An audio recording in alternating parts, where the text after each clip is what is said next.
Bonjour et bienvenue à cette neuvième séance du cours de morphologie. Nous allons traiter le sujet des pavages, un sujet qu'on va traiter essentiellement en référence aux surfaces planes. Nous avons travaillé sur les surfaces curvilignes, sur les surfaces courbes dans les séances précédentes et cette séance-là est une séance de transition qui nous permettra dans la prochaine et dernière séance du cours de travailler sur les pavages des surfaces courbes. Donc on va commencer aujourd'hui en travaillant sur les pavages de la surface plane et du plan afin de comprendre des principes de base qu'on pourra ensuite adapter et modifier pour travailler sur les pavages des surfaces courbes. La relation entre la première partie du cours qui nous a vu travailler sur les treillis et cette deuxième partie qui nous a vu travailler sur les surfaces et ensuite sur les pavages des surfaces viendra par un exercice final qui est celui du projet, court projet bien sûr, un projet de principe d'une structure qui produit une surface courbe tout en étant structurée comme un treillis. Bon, on va arriver à ça progressivement. Donc aujourd'hui, on s'occupe des pavages.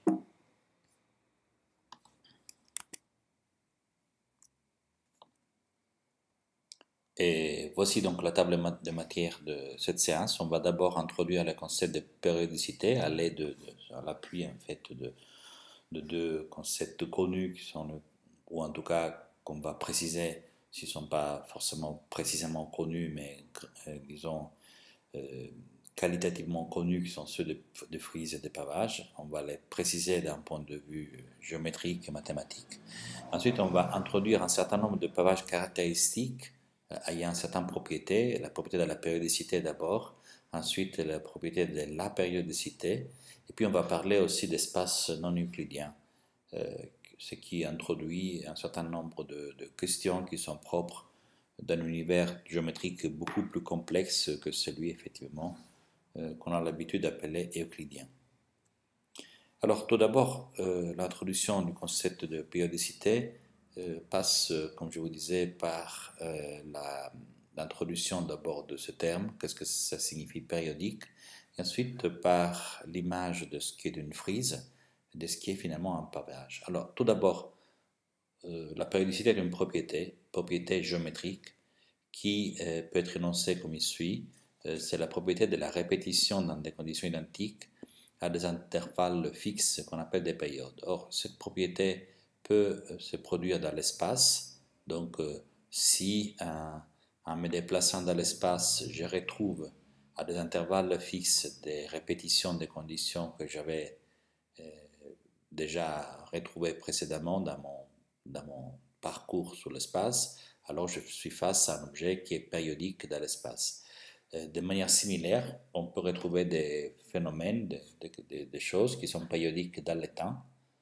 Et donc également, cela signifie que quand on laisse passer un intervalle de temps, on retrouve des conditions qui sont les mêmes qu'on avait déjà observées dans un temps précédent, et ceci de manière régulière, qu'à chaque fois qu'un certain intervalle identique de temps passe, on retrouve toujours la même situation. Ça, c'est un phénomène qu'on appelle périodique dans le temps. Donc la périodicité est en soi une propriété abstraite qu'on peut appliquer à l'espace comme au temps. Et ce qui nous intéresse à nous dans les questions de morphologie et de morphologie structurale surtout, c'est la périodicité dans l'espace. Donc on va dire un objet est périodique, a la propriété de la périodicité si à son intérieur on observe la répétition de certaines choses, de certains dessins, de certaines propriétés de manière identique lorsque on se déplace d'un intervalle fixe qu'on appelle une période dans le plan ou dans la surface, en général dans l'espace. Alors on appelle pavage une partition du plan qui est composée de plusieurs pièces qu'on appelle des tuiles. Alors quand on parle d'un plan, donc on fait référence implicitement au plan euclidien, donc les plans de notre expérience, les plans de la table, la surface du plancher sur lequel on marche, donc une surface plane dont on connaît en fait des exemples de tuilage ou de pavage, bien sûr, par l'expérience commune, très simplement. On peut aussi parler d'objets plus complexes que le simple plan euclidien, donc on peut parler de surface courbe, notamment sur notre objectif. On peut parler de pavage d'objets qui ne sont pas bidimensionnels comme les plans, mais qui sont de dimension supérieure, donc notamment tridimensionnels. Tout ceci est, d'un point de vue général, absolument possible et les discours conservent la même logique qu'on va utiliser aujourd'hui en référence seulement et purement au plan euclidien. Alors on appelle frise un cas particulier des pavages qui n'est pas étendu sur tout le plan, mais simplement sur une bande. Donc évidemment, alors que le pavage a la propriété d'être étendu dans les deux directions du plan, et donc je dirais d'être infini en deux directions, une frise est limitée à une bande et donc elle est infinie seulement dans dans l'autre direction, la direction qui n'est pas celle de la largeur de la bande. Et finalement, dernière définition dont on a besoin, sur laquelle on a besoin de s'appuyer, c'est la définition d'isométrie. Une isométrie est un changement du dessin, un changement d'une géométrie, et notamment un changement qu'on appelle aussi une transformation qui conserve la distance. Donc bien sûr, pour m'expliquer, je vais vous montrer des exemples. Donc tout d'abord, le concept de période, de périodicité, voici un dessin qui se répète. Tous les dessins de cette séance sont tirés des dessins de Escher, sont des détails en fait tirés des gravures d'Escher.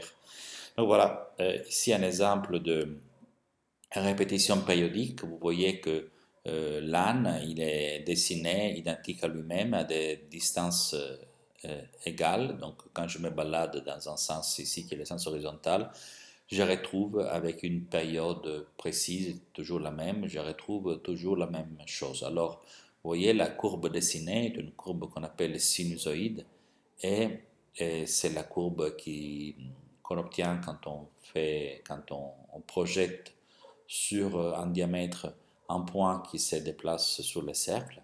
Donc la longueur découpée ainsi sur le diamètre suit la même logique de cette courbe sinusoïdale. Eh bien, c'est l'archétype un peu de la condition périodique. Donc, très souvent, on superpose d'un point de vue conceptuel l'idée de système périodique à l'idée de fonction circulaire, comme par exemple la fonction sinusoïde qui est dessinée. Les, les dessins qui sont reportés en bas sont autant de dessins dans lesquels on constate une périodicité. Donc évidemment, la périodicité ici, la période ici est égale à la distance entre deux, par exemple, le centre de l'œil d'un âne et celui du suivant.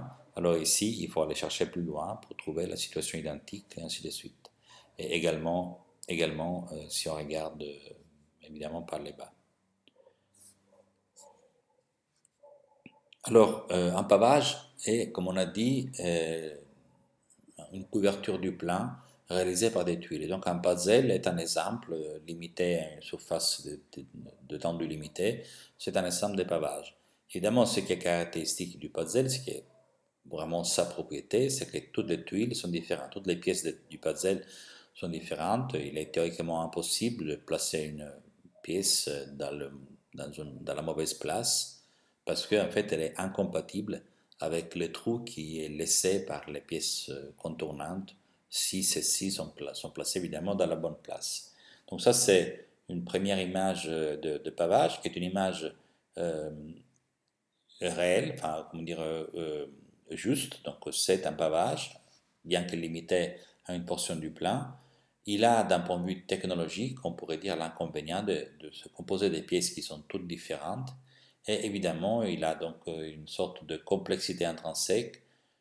Imaginez dans un processus constructif quelconque la gestion de centaines ou centaines de milliers ou millions de pièces différentes qui soient produites différemment, transportées, labellisées, transportées et repérées sur les chantiers de telle manière à pouvoir être placées chacune exactement dans sa position. Tout ça, ça génère en fait une certaine complexité constructive, raison pour laquelle traditionnellement, depuis pratiquement toujours, on a tendance à chercher une sorte de standardisation des pièces constructives, une sorte de uniformité, donc la capacité de générer de la diversité, générer éventuellement de la complexité, tout en minimisant le nombre de pièces différentes qui composent notre puzzle, pour ainsi dire, qui composent notre système constructif.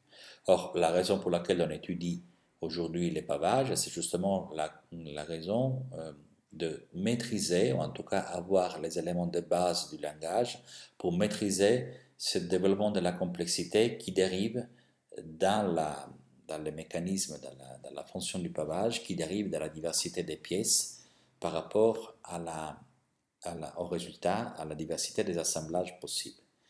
Donc notre but, d'une quelque manière, c'est comprendre comment on peut éviter la complexité du puzzle tout en tout cas on peut maîtriser la complexité afin de rester à un niveau de complexité très inférieur à celle du puzzle, tout en ayant la capacité d'adapter notre projet de pavage, notre concept de pavage à un nombre maximal de résultats potentiellement souhaitables, un nombre maximal de géométries possibles. Donc l'image qui est là, c'est pour dire, bon voilà, on a un référentiel, une sorte de complexité maximale qui est représenté par les puzzles, ce qui est la caractéristique de ces jeux, c'est de donner un tuilage d'une surface limitée, mais composé de tuiles qui sont toutes différentes. Or ici, c'est un autre exemple tiré encore une fois de Escher, c'est un pavage d'une surface limitée, encore une fois, mais qui est un pavage caractérisé par le fait que toutes les tuiles sont différentes. Alors, pour analyser les propriétés des pavages lorsque les tuiles ne sont pas toutes différentes, il est intéressant d'introduire un certain nombre de concepts qui sont des concepts de géométrie élémentaire et qui sont finalement assez simples. Ces concepts sont les 4 opérations de base qu'on appelle des isométries, c'est-à-dire des opérations qui laissent dans une figure donnée toutes les distances inchangées. Alors, prenons la figure de base, qui est le poisson, par exemple, dessiné ici. Ce poisson, il est répété exactement à l'identique dans toutes les images qu'on voit sur cette page. Et notamment, donc, quand on est dans le domaine des translations, on voit que le poisson est répété à l'identique, de telle manière que si j'ai choisi une direction qui est la direction de translation, le long de laquelle je trouve à une distance donnée un élément qui initialement était présent sur le premier poisson, identiquement répété dans le deuxième, donc par exemple le centre de l'œil, et bien sur cette même direction et à cette même distance, je trouverai tous les points homologues, donc par exemple la pointe de la queue ici et la pointe de la queue qui est là, et ainsi de suite.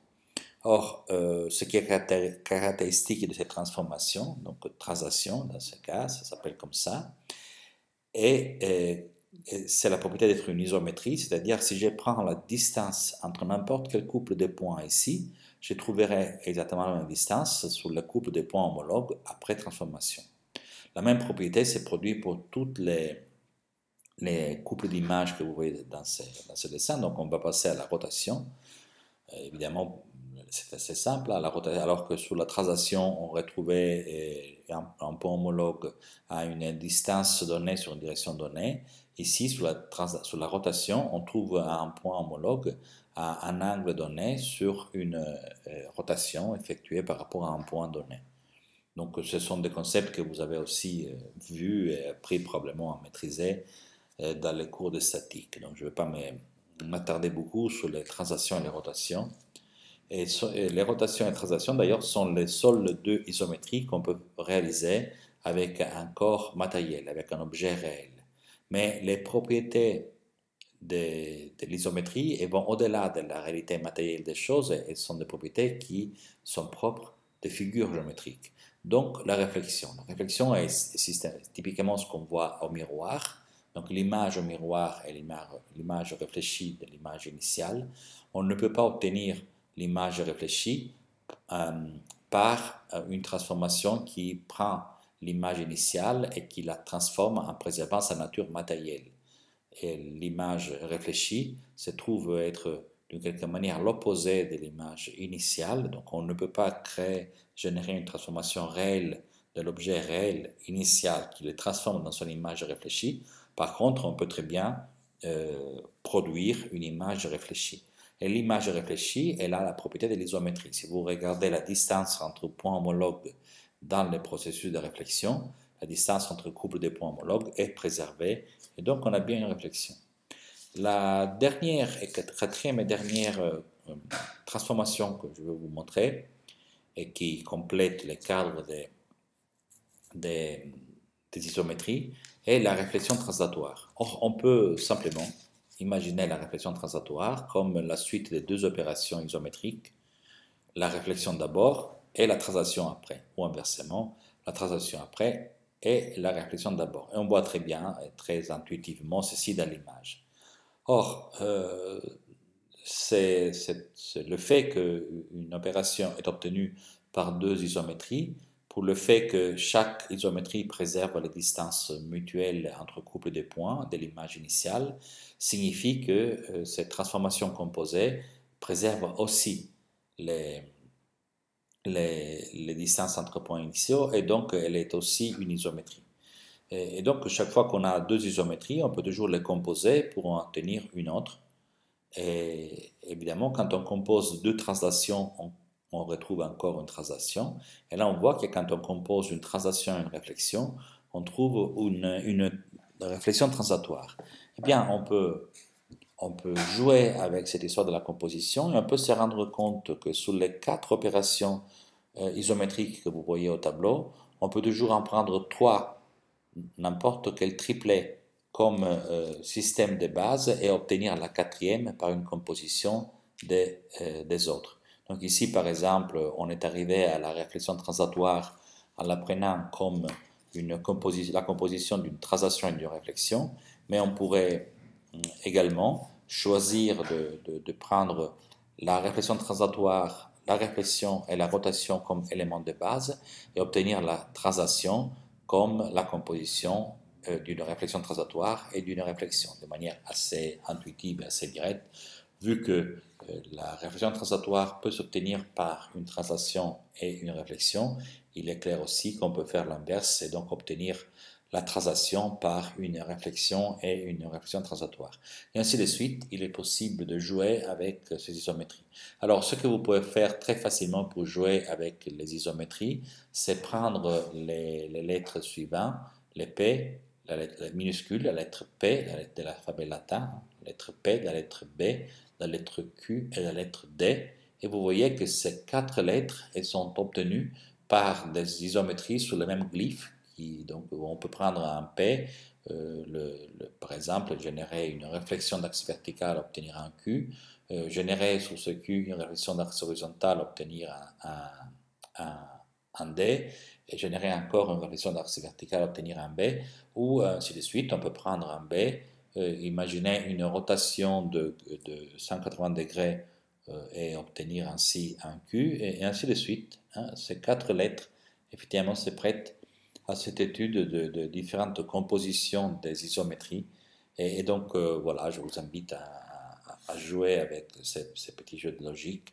Les isométries sont un peu le b.a.-ba de la géométrie, surtout quand il s'agit de traiter les questions de pavage. Alors, les pavages périodiques euclidiens, qui sont l'objet qu'on va introduire après avoir donné ces concepts préliminaires, ont la caractéristique, ont cet adjectif qui les caractérise, l'adjectif euclidien. Il va falloir faire une petite digression historique pour introduire le concept effectivement de géométrie euclidienne. Donc les personnages d'Euclide, grec, vécu au 5e siècle avant Jésus-Christ, qui écrit un traité de géométrie dans lequel il pose les bases de la géométrie qu'on appelle la géométrie euclidienne, en fait la géométrie qui nous a servi et qui nous sert encore pendant, je dirais, toute l'histoire de l'humanité après Euclide, et qui a été, je dirais, mise en question, ou en tout cas qui a donné lieu à des évolutions radicales de certaines idées de base, seulement vers la moitié du 19e siècle. Et la géométrie euclidienne se base sur les 5 axiomes d'Euclide qui sont énumérés au tableau. Et vous voyez, les 4 premiers sont en gris, alors que le 5e est en blanc, pour la raison que les 4 premiers sont des axiomes qui sont, je dirais, universellement acceptés, alors que le 5e peut éventuellement être enlevés afin de construire les géométries qu'on appelle les géométries non euclidiennes. Or, ce processus d'acceptation ou d'enlèvement d'un axiome est un processus euh, épistémologique, scientifique, qu'il faut quand même prendre le temps de préciser. Une science est un système un système de symboles, donc un discours, un système de concepts qui fonctionne sur la base de ce qu'on appelle des axiomes, qui sont des idées a priori qu'on choisit, on pourrait dire comme on veut, et qui ensuite génèrent des déductions. Les déductions ne sont que des conséquences directes ou indirectes, mais en tout cas incontournables des axiomes. Donc une fois qu'on pose les axiomes d'une discipline, en fait, d'une quelque manière, on écrit toute la discipline, à ceci près qu'on n'a pas peut-être la capacité de tout voir à partir de ces axiomes, et il faut donc élaborer, et des générations et des générations de philosophes ou de mathématiciens se sont occupés de l'élaboration des idées qui découlent de ce qu'on appelle des théorèmes, qui découlent des axiomes choisis a priori. Or, ceci est vrai pour la géométrie euclidienne et est vrai aussi pour toute autre construction logique. Et évidemment, c'est un domaine assez complexe et sans doute passionnant dans lequel je n'ai pas la possibilité de rentrer au cours de cette séance, et en tout cas qui n'est pas vraiment l'objet d'un cours de morphologie structurale. Mais par rapport auquel il est intéressant de dire au moins une chose. Ce qui rend une science utile est le fait que les axiomes donnent lieu à des déductions qu'on appelle des théorèmes et que les conséquences de ces théorèmes peuvent être validées par l'expérience. La validation par l'expérience confirme le fait d'avoir bien choisi les axiomes qui ont posé une certaine discipline et éventuellement génère la certitude que certains axiomes ont été mal choisis afin que la discipline puisse représenter certains phénomènes physiques, et donc génère la nécessité de mettre en crise les axiomes et la discipline en question afin de la faire évoluer vers une autre qui pourra mieux représenter ces phénomènes physiques, cet ensemble de phénomènes physiques qui éventuellement a mis en crise la discipline précédente. Ça, c'est le processus d'évolution scientifique, et en fait, par rapport à la géométrie, ce processus a été extrêmement stagnant. Donc, je vous ai dit, Euclide, le 5e siècle avant Jésus-Christ, le 19e siècle, donc vous avez un nombre de siècles assez impressionnant pendant lesquels les axiomes d'Euclide ont résisté aux tentatives ou aux soupçons, je dirais, de falsification, donc ont été acceptés et ont fourni des résultats de géométrie toujours vérifiés par l'expérience. Ce n'est que au courant du XIXe siècle, et notamment initialement avec le travail du géographe et mathématicien Gauss, que la géométrie devient, comme toute autre science, une science expérimentale. Gauss se pose la question de savoir si notre espace, effectivement, est l'espace euclidien, aussi bien décrit par la géométrie euclidienne, ou s'il faut plutôt se donner un autre type de géométrie, donc modifier les axiomes d'Euclide afin de générer un système géométrique plus fiable et plus cohérent avec notre espace euclidien. Alors, l'étude de Gauss est, je dirais, à l'origine, si on peut, en tout cas dans ce sorte de filière intellectuelle, à l'origine de la crise du 19e siècle, la crise scientifique de fin de siècle et la fondation de la théorie de la relativité. Donc, on ne va pas rentrer évidemment dans des discours aussi complexes, mais ce qui est important de remarquer, c'est que le fameux 5e axiome d'Euclide est la raison de la querelle. Donc, je vais simplement les lire, ces axiomes, les commenter avec vous. Les 4 premiers, comme je vous ai dit, en fait, ne posent essentiellement aucun problème de vérification a posteriori. Donc, tout d'abord, on peut dire que dans notre espace de l'expérience quotidienne, en se donnant 2 points quelconques, on peut toujours les joindre par une droite. Euh, Ensuite, on peut toujours constater qu'on peut prolonger une droite à l'infini, un segment de droite à l'infini dans les deux directions dans lesquelles ceci peut être fait, et cela génère toujours une ligne droite qui est contenue dans notre espace de l'expérience visible. Et, troisième axiome est celui qui nous dit que il est toujours possible, en prenant un segment de droite, de dessiner un cercle qui a ces segments comme rayon, et en le faisant tourner donc autour de l'un de ces deux extrémités. Et quatrième axiome d'Euclide, tous les angles droits sont congruents, donc c'est l'axiome qui nous donne accès à, à toutes les démonstrations sur les angles de la géométrie euclidienne. Eh bien, le cinquième axiome d'Euclide est le suivant: dans un plan, lorsqu'on a un point distant et une droite, on peut faire passer une seule droite par ce point-là qui soit parallèle à la droite précédente. Donc évidemment, il s'agit de conceptualiser les concepts de parallélisme, et pour l'instant, donc, on va accepter cette idée euclidienne qui dit qu'il existe une seule droite parallèle à la droite donnée qui passe par un point qui n'appartient pas à la droite en question. Qu'est-ce que ça signifie parallèle? Ça signifie que ces deux droites n'ont aucun point en commun. Donc voilà, ça c'est assez intuitif, c'est d'ailleurs la raison pour laquelle ça a tenu autant de siècles. Et sur la base de cette géométrie, on va travailler sur les pavages périodiques du plan euclidien.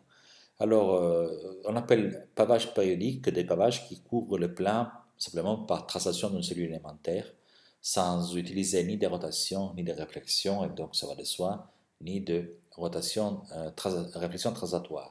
Donc, ici, par exemple, c'est un ensemble de poissons qui se déplacent avec une simple translation.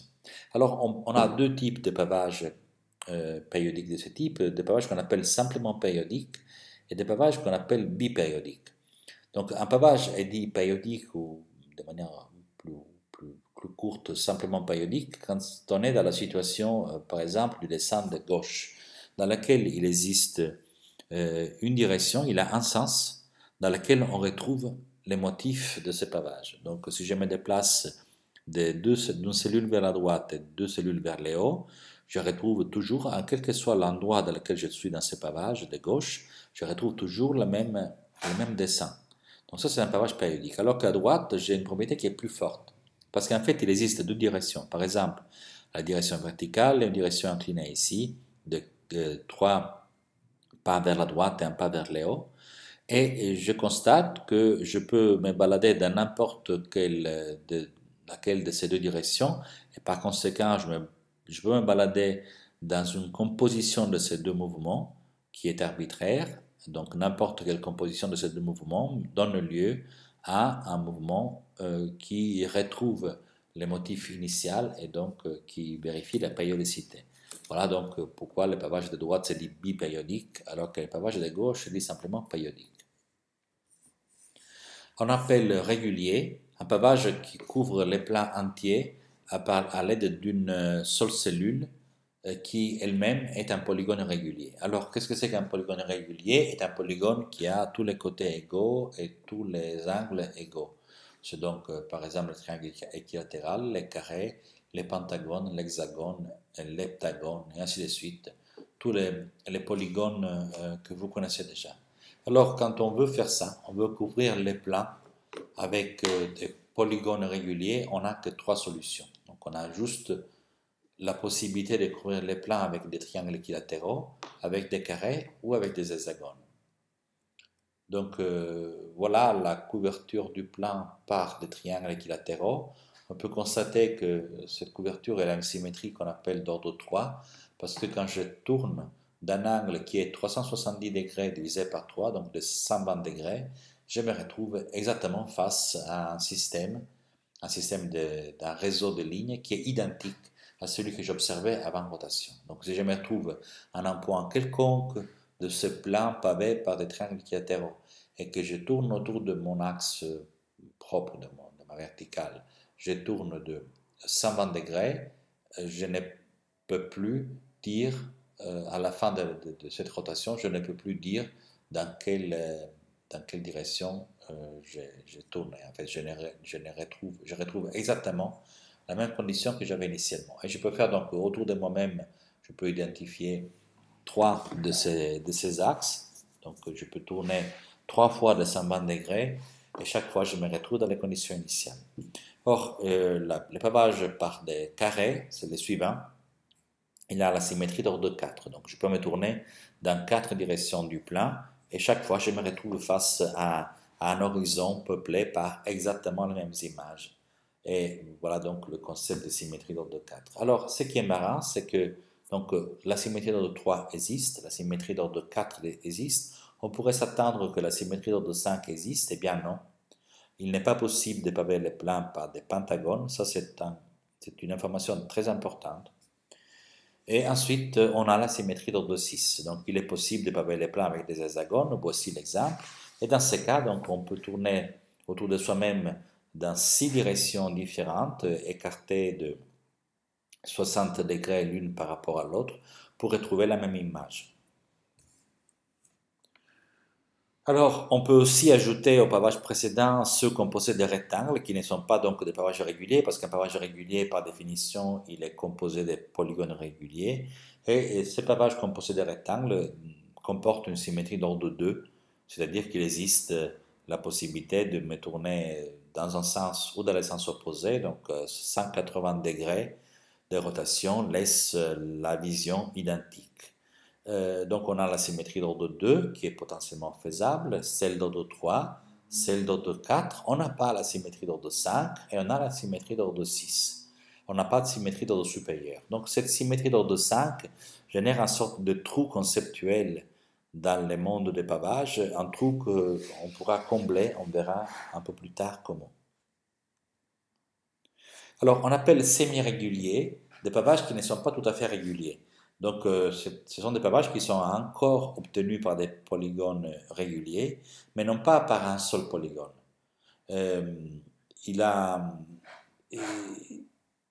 donc, il a une autre propriété de ce pavage semi-régulier. Donc, on abandonne la loi qui demandait de le faire avec un seul polygone. On admet l'usage de plusieurs polygones. Par contre, on impose que absolument tous les sommets de pavage semi-régulier soient les mêmes. Donc il n'est pas possible de ajuster n'importe quel système de polygones réguliers entre eux. Il va falloir nécessairement, autour de chaque sommet, avoir le même type de pavage régulier. Alors, le même type de polygone régulier, pardon. Alors, avec cette règle-là, on ne peut composer que 8 pavages semi-réguliers. Et voilà les 8 pavages semi-réguliers du plan qui sont donc connus. Alors vous voyez en bas une numérotation, c'est en fait une nomenclature. Elle représente, si vous vous placez, si vous voulez penser à quoi ça représente avant de continuer la vidéo, vous pouvez arrêter la vidéo ici et réfléchir et voir si vous comprenez quel est le sens de ces chiffres qui sont écrits en bas des images. Donc je vous dis que les chiffres et les images sont dans une relation logique bionivoque. Donc chaque image raconte le chiffre en question, chaque chiffre raconte l'image en question. Voilà, je vais vous dire pourquoi. Si vous prenez n'importe quel système, on va prendre les premiers par exemple, et on prend un sommet quelconque, tous les sommets sont identiques dans le système, et on peut constater que ce système il a un triangle, un triangle, un triangle, un carré et un carré autour de chaque sommet. Donc un triangle à 3 côtés, l'autre triangle à 3 côtés, l'autre triangle à 3 côtés, et puis 4 et puis 4, et ainsi de suite. Si vous vous placez dans n'importe quel sommet de n'importe quel dessin que vous voyez au tableau là, vous trouverez que la suite des nombres de côtés des polygones réguliers qui convergent sur ces sommets est égale à la suite des chiffres qui sont indiqués en bas. Donc voilà les 8 pavages semi-réguliers et leur dénomination, voire leur image. Il est possible de passer de l'une à l'autre sans défaut. On peut encore généraliser cette approche au pavage du plan. Et là, on vient introduire un autre concept, c'est ce qu'on appelle les groupes cristallographiques du plan. Ce sont des pavages qui ont la propriété de la périodicité, mais cette fois-ci, on ne demande plus la règle de composition par des polygones réguliers. Donc on peut prendre une figure quelconque. Par contre, on impose que cette figure soit répétée et qu'elle puisse être modifiée seulement par application des 4 isométries. Je rappelle les 4 isométries: rotation, translation, réflexion, réflexion translatoire. Donc je prends une figure quelconque, je décide que je suis autorisé juste à générer des isométries de cette figure initiale et je veux remplir les plans avec elle. Et alors, avec cette règle-là, on constate qu'on a seulement 17 groupes cristallographiques et en fait, ils peuvent être obtenus avec 19 types de pavés, mais enfin, ce sont des nuances ou des détails plutôt de géométrie, la différence entre ces deux concepts, donc on ne va pas rentrer dans le détail. Ce qui est important, c'est de constater, voici les groupes cristallographiques du plan, c'est de constater que très souvent les textiles sont obtenus par le biais d'une règle de production qui reprend cette histoire d'usage des isométries, qui reprend en fait l'impression d'une image répétée, voire de ses réflexions. Donc voilà, on peut, le plus souvent en fait, c'est une image répétée par rotation ou translation, un peu plus rarement aussi par réflexion, mais c'est possible. Et donc, les tissus qui sont produits par ces processus de production ont nécessairement cette propriété, appartiennent nécessairement à l'un des groupes que vous voyez. Donc voici les 17 groupes cristallographiques du plan et vous pouvez utiliser cette espèce de squelette qui est donné par chacune de ces images pour produire une variété très très grande de pavages qui respectent la propriété d'être obtenus par une seule figure dont on a fait les isométries. Et attention, ce reste des pavages périodiques. Vous pouvez très bien constater la périodicité, c'est-à-dire vous pouvez vous déplacer dans n'importe quelle image que vous avez à l'écran. Vous pouvez vous déplacer dans une direction du plan pour retrouver à un moment donné, dans une direction donnée et à une distance donnée, retrouver l'image que vous avez quittée quand vous avez initié le déplacement. Voilà, tout ça c'est pour les pavages périodiques. On va donc marquer un arrêt de cette vidéo afin d'aborder la question des pavages apériodiques.